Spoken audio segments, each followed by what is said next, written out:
कृष्ण कृष्ण कृष्ण हरे हरे, हरे राम राम राम हरे हरे, हरे कृष्ण कृष्ण कृष्ण हरे हरे। हरे कृष्णा। देवियों सज्जनों, आप सभी जानते हैं कि समुद्र का पानी बहुत खारा होता है। समुद्र का पानी कोई कुछ देखने में कितना ही शीतल, कितना ही सुंदर क्यों न हो, लेकिन समुद्र का पानी पेय नहीं है। समुद्र के पानी को पिया नहीं जा सकता। समुद्र का पानी हमारी पिपासा को, हमारी प्यास को बुझा नहीं सकता। अथाह जल होने के बाद भी समुद्र के पानी में इतनी ताकत नहीं, इतनी क्षमता नहीं। वह एक गरीब से गरीब, छोटे से छोटे जीव जंतु, पशु पक्षी, मनुष्य की प्यास को बुझा सके, उसको शांति प्रदान कर सके, उसे सुख प्रदान कर सके।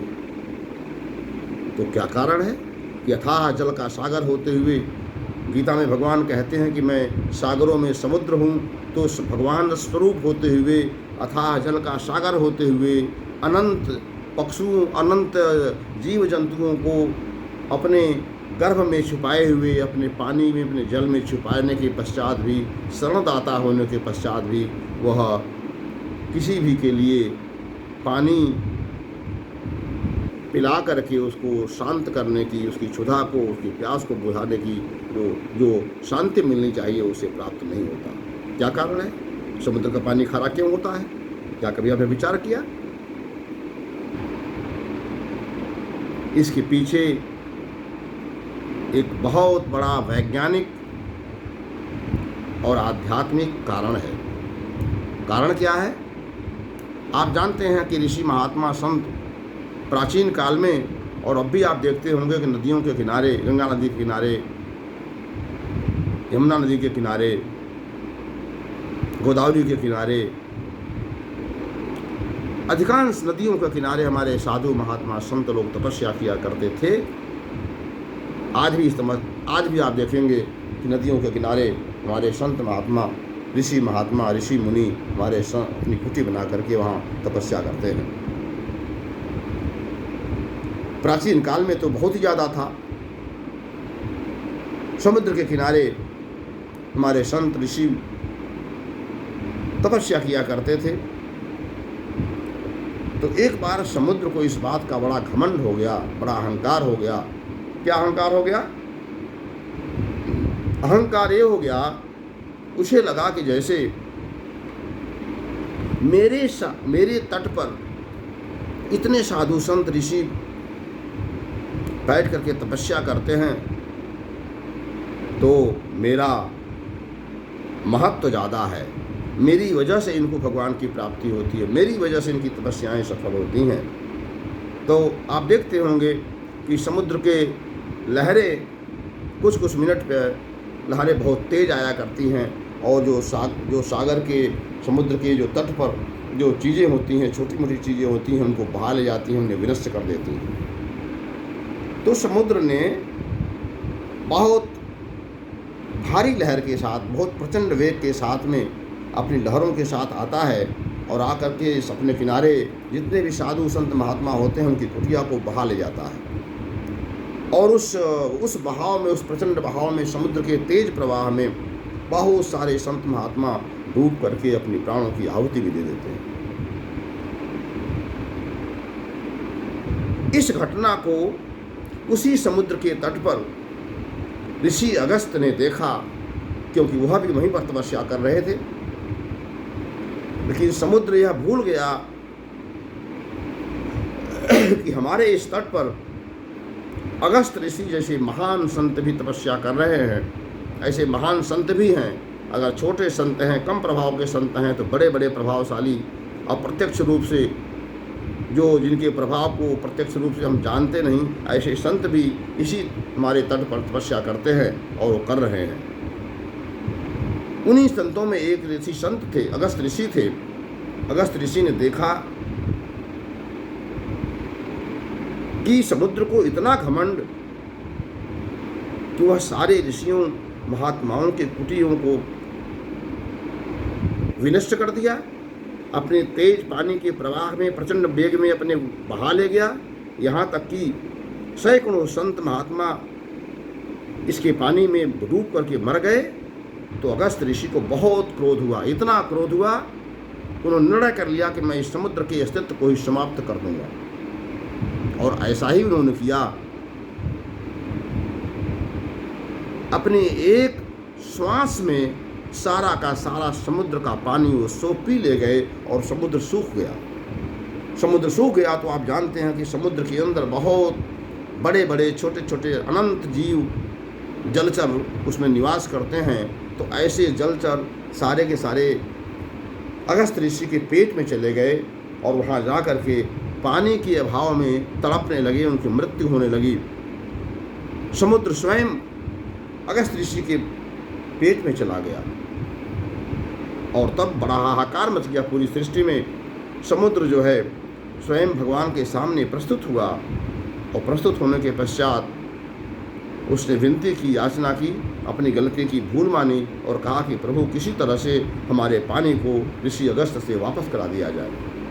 भगवान ने कहा कि समुद्र, तुम जानते हो कि मैं कभी ब्राह्मणों से और उनमें भी ऋषि संतों और महात्माओं से कभी वैर मोल नहीं लेता। मैं कभी उनको दंड नहीं देता। मैं ब्राह्मणों को दंड नहीं दे सकता, ऋषियों संतों महात्माओं को मैं दंड नहीं दे सकता। इसलिए मैं तो उनसे नहीं कहूँगा, तुमने जैसा कर्म किया है तुम उसका फल भोगो। तुम ही जा कर के ऋषि अगस्त के सामने याचना करो, उनको प्रणाम करो, उनसे अपने प्राणों की, अपने जलों की, अपने जल के रक्षा की भीख मांगो। मैं नहीं कह सकता। और इस प्रकार से भगवान ने जब समुद्र को मना कर दिया और इस प्रकार से अप्रत्यक्ष रूप से निर्देश दिया कि जा कर के ऋषि अगस्त से तुम अपनी भूल की क्षमा मांगो और अगर वह प्रसन्न हो जाते हैं तो तुम्हारे जल को वापस कर सकते हैं। सारे जीव जंतुओं के जो तुम्हारे जल में रहते हैं उनके प्राणों की रक्षा हो सकती है। थक हार करके समुद्र ऋषि अगस्त के पास पहुंचता है और अपनी भूल को स्वीकार करते हुए बहुत विनती करता है। बहुत विनती के पश्चात आप जानते हैं कि संत का और ऋषि का एक गुण होता है, वह अपने सामने आए हुए किसी भी याचक के, किसी भी मनुष्य के समस्याओं का समाधान वो अवश्य करते हैं बिना किसी प्रकार का कोई भेदभाव किए हुए। ऋषि अगस्त को समुद्र की इस याचना पर, अपनी इस भूल पर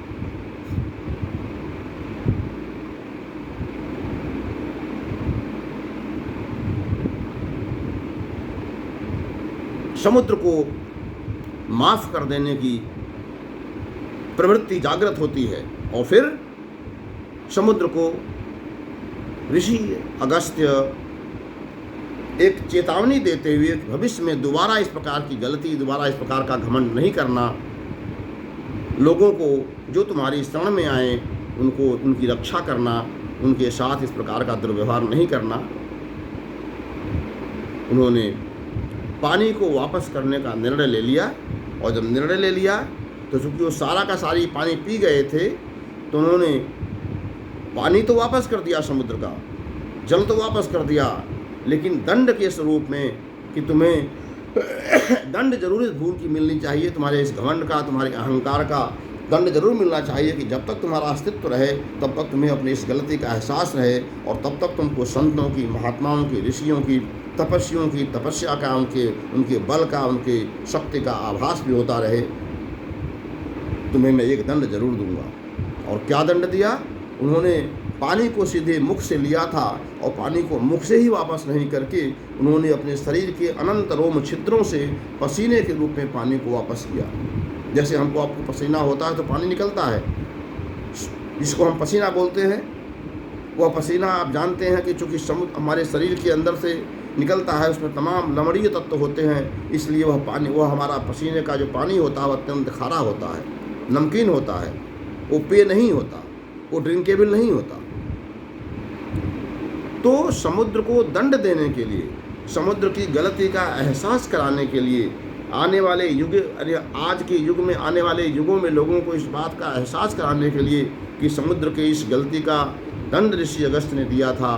ऋषि और समुद्र को भी इस बात का हमेशा प्रायश्चित होता रहे, हमेशा एहसास होता रहे कि मैंने ये गलती किया था और उस गलती की सज़ा ये हुई कि मेरा पानी खारा हो गया। उन्होंने अपने पानी को सारे अपने रोम छिद्रों से ऋषि अगस्त ने उस पानी को वापस कर दिया समुद्र के, और समुद्र पुनः अपने संपूर्ण पानी के साथ में उसी प्रकार से अथाह जल के साथ में लहलाने लगा जिस प्रकार से पहले था। लेकिन सारा का सारा पानी उन्होंने अपने शरीर के रोम छिद्रों के माध्यम से पसीने के रूप में, पसीने की बूंदों के रूप में वापस किया। और इसलिए चूँकि पसीना लवणीय होता है, पसीना नमकीन होता है, खारा होता है, इसलिए सारा का सारा पानी समुद्र का खारा हो गया।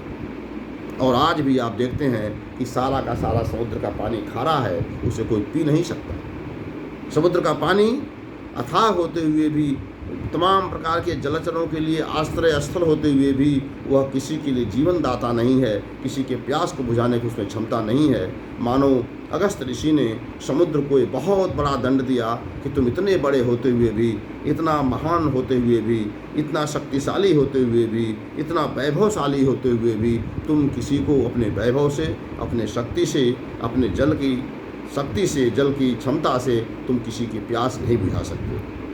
मानो इसके माध्यम से ऋषि अगस्त हमको बताना चाहते हैं कि हे मनुष्यों, तुम्हें भी अपने बल पर, अपने ज्ञान पर, अपने धन पर, अपने पद पर, अपनी प्रतिष्ठा पर, अपने किसी भी ऐश्वर्य पर घमंड नहीं करना चाहिए, क्योंकि यह ऐश्वर्य अंततः भगवान का है। भगवान की दी हुई आपको शक्ति प्राप्त हुई है, और भगवान की दी गई यह शक्ति आपके स्वयं के लिए नहीं, स्वहित के लिए नहीं, आपको घमंड करने के लिए नहीं, बल्कि जनहित में परोपकार के लिए, लोगों की समस्याओं के समाधान के लिए आपको यह शक्ति दी जा रही है।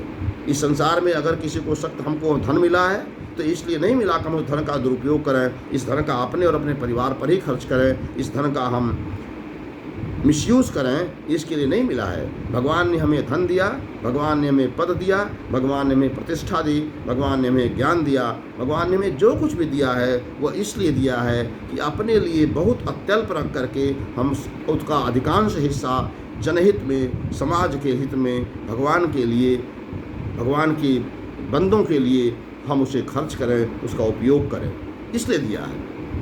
और यदि हम अपनी शक्ति का दुरुपयोग करते हैं, स्वहित में खर्च करते हैं, दूसरों को परास्त करने में, दूसरों को गिराने में, दूसरों को पतन के रास्ते पर पहुंचाने में अगर हम अपनी शक्ति का, अपने बल का प्रयोग करते हैं, तो हमारी शक्ति, हमारा बल उसी प्रकार से शक्तिहीन हो जाएगा, उसी प्रकार बलहीन हो जाएगा, उसी प्रकार समाप्त हो जाएगा, उसी प्रकार प्रभावहीन हो जाएगा, जिस प्रकार समुद्र के जल को ऋषि अगस्त ने प्रभावहीन कर दिया, शक्तिहीन कर दिया, खारा कर दिया। अथाह जल का मालिक होते हुए भी वह किसी एक चींटी के, एक चिड़िया के, एक मनुष्य के प्यास को भी नहीं बुझा सकता, तो धिक्कार है ऐसे अथाह जल को।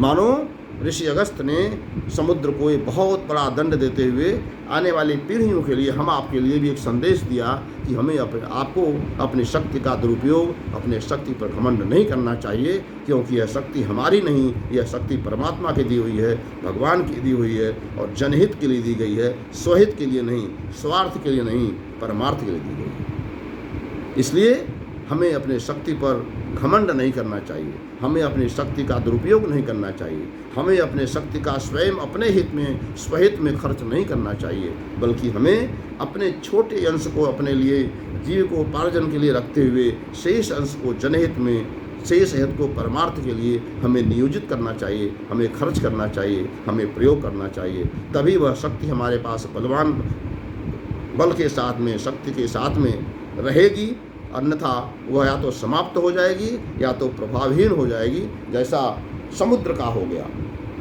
इसलिए हमें यही संदेश इससे मिलता है कि हमें घमंड नहीं करना चाहिए, हमें गर्व नहीं करना चाहिए अपनी शक्ति पर, क्योंकि वह शक्ति भगवान की दी हुई है, आपकी नहीं है। आप केवल ट्रस्टी के रूप में, आप केवल एक मैनेजर के रूप में उस शक्ति का सदुपयोग, उस शक्ति का प्रयोग जनहित में करने के लिए ही आप स्वतंत्र हैं, अन्यथा वह प्रभावहीन हो जाएगी, जैसा समुद्र के पानी का हो गया। वरना इसके पहले, इस घटना के पहले समुद्र का पानी बहुत मीठा हुआ करता था, बहुत मीठा हुआ करता था, बहुत स्वादिष्ट था। लेकिन ऋषि अगस्त के शाप से पानी समुद्र का खारा हो गया। आज की बात में इतना ही। यदि आपको हमारी बात अच्छी लगी तो अधिक से अधिक लोगों को इसे शेयर करें, हमारे वीडियो को लाइक करें और सब्सक्राइब जरूर करें। आपसे यही विनती है, आपसे यही याचना है, आपसे यही अनुरोध है, ताकि अधिक से अधिक लोगों को इस प्रकार के ज्ञान, इस प्रकार की बातें पहुंच सकें और हो सकता है किसी के जीवन में बदलाव आ जाए तो इसकी पुण्य के भागी आप भी बनेंगे। हरे कृष्ण हरे कृष्ण हरे कृष्ण।